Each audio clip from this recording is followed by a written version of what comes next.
Get ready for your daily dose of marketing strategies and tactics from entrepreneurs with the guile and experience to help you find success in any marketing capacity. You're listening to Marketing School with your instructors, Neil Patel and Eric Su.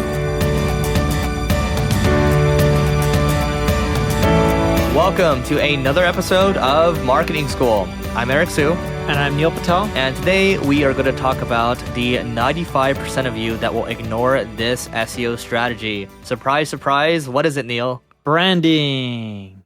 Eric Schmidt once said, brands is what separates the, good companies from the crap. It says internet cesspool needs brands. Is that what the exact quote is? I can never get it brands right. Are how you sort out the cesspool. There you go. Yeah. With the SEO, and both Eric and I have done experimentations on this, but if you look at some of the biggest sites that do well, everyone's like, oh, I can outrank them. I'm looking at their domain authority and I'm looking at their backlinks and how in-depth their content is.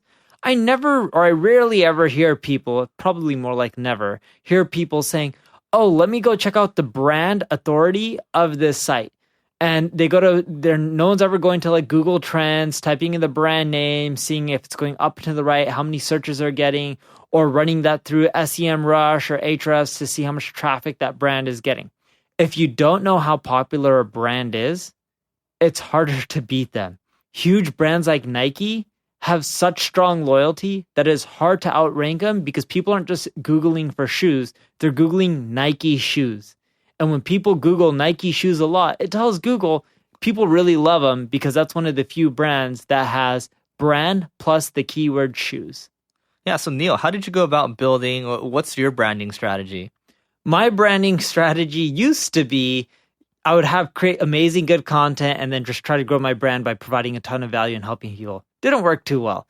In which, my brand started growing, but what really made it take off wasn't just providing value. It was having people who were popular on Instagram and other social sites holding up a sign that said, "Who is Neil Patel?"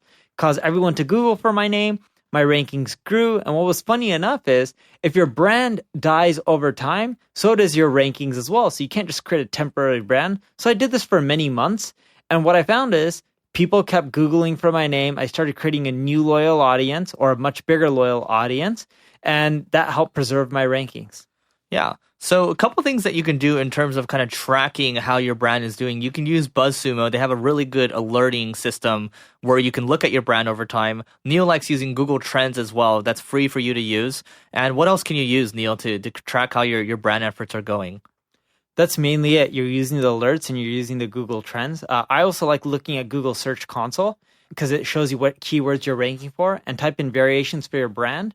The beautiful part about Search Console now is they track data more than just 90 days. So you can go back, like let's say a year or whatever the time frame that they have, it keeps going back. You can use that data to see if your brand is going up and to the right based off your own search traffic. You also want to look at the click-through rate. So if you're getting a ton of brand queries but a low click-through rate, that's a bad signal. You don't just need a lot of brand queries. You need a click-through rate of above 50% ideally. Yeah, the old days of doing this, I remember when I first started learning how to do SEO/content marketing, I tried to mess around with all these affiliate deals, and I would make these different microsites. I remember I had one called howtogetiridofpimples.net. I think I still owned the domain. And basically, I would just have a bunch of people from, I forgot what... not Text Expander. Anyway, these content broker websites that would write these articles for like $50 or so, and you would think that these things used to do really well. This is when Google was easy to manipulate Google.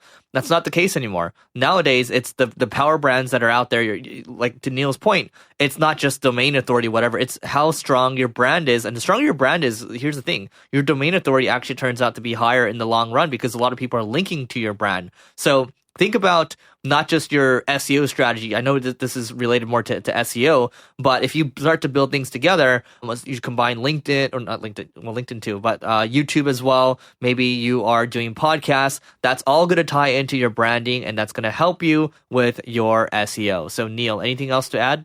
Nope, that's pretty much it. All right, so go get your brand on. We'll see you tomorrow. Just go to singlegrain.com/giveaway, check out our marketing tools, and see you later. This session of Marketing School has come to a close. Be sure to subscribe for more daily marketing strategies and tactics to help you find the success you've always dreamed of. And don't forget to rate and review so we can continue to bring you the best daily content possible. We'll see you in class tomorrow, right here on Marketing School.